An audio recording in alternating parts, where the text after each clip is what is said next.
Balance beam રિલેના ફાયદાઓની યાદી આપો. તો આ પ્રકારના રિલેના ઘણા બધા ફાયદાઓ છે, એમાંના થોડા ઘણા ફાયદા આપણે અહીંયા આગળ બતાવ્યા છે. તો સૌથી પહેલું એ છે કે આ પ્રકારની રિલેની સંવેદનશીલતા ખૂબ જ ઊંચી છે, એટલે કે સેન્સિટિવિટી ખૂબ જ સારી છે. આ પ્રકારના રિલે ખૂબ જ સારી રીતે ફોલ્ટની કન્ડિશનને સેન્સ કરીને ખૂબ જ ઝડપથી એ કેસમાં ઓપરેટ થઈ શકે છે. ડાયરેક્શનલ ક્ષમતા. આ પ્રકારના રિલેને આપણે ડાયરેક્શનલ ફીચર આપી શકીએ છીએ, કારણ કે રિલે પાસે એક કરતાં વધારે કોઇલ્સ હોય છે. તો એક બાજુની કોઇલના અંદર તમે વોલ્ટેજ એટલે કે પીટીમાંથી સપ્લાય આપી અને બીજી તરફથી તમે સીટીમાંથી સપ્લાય આપો તો બંને વચ્ચેના ફેઝ એંગલના આધારે ડાયરેક્શનલ ફીચર આમાં ઇન્કોર્પોરેટ કરી શકાય છે.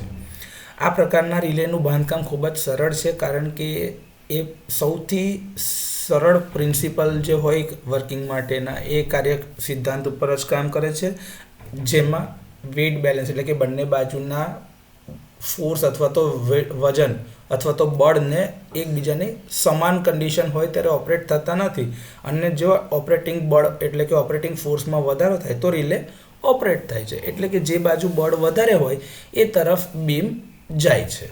નોર્મલ કન્ડિશનમાં એ બેલેન્સ કન્ડિશનમાં રહેશે. આ પ્રકારના રિલેની એડજસ્ટેબિલિટી ખૂબ જ સરસ છે.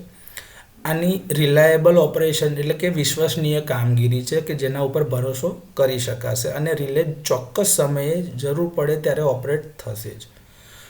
સૌથી મુખ્યત્વે ગણી શકાય એવો એક જો ફાયદો હોય તો એ છે આ પ્રકારના રિલેને કોઈ બીજા બહારથી એક્સ્ટ્રા એડિશનલ પાવર સપ્લાયની જરૂરિયાત રહેતી નથી, એટલે કે પાવર સપ્લાયથી સ્વતંત્ર છે. અને બીજું એક કે આ પ્રકારના રિલે સ્પષ્ટ ફોલ્ટ ઇન્ડિકેશન આપે છે.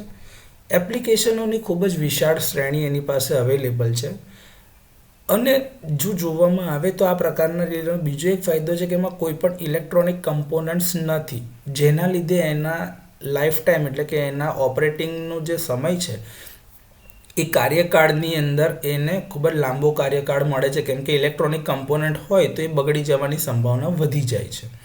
આ પ્રકારના રિલે ઓછા ખર્ચાળ છે અને એનું ટકાઉપણું ખૂબ જ સારું છે, એટલે કે ડ્યુરેબિલિટી ખૂબ જ સરસ છે. તો આ થોડા ઘણા ફાયદા છે બેલેન્સ બીમ રિલેના. પરીક્ષામાં પૂછાય તો સારી રીતે લખી શકાશે.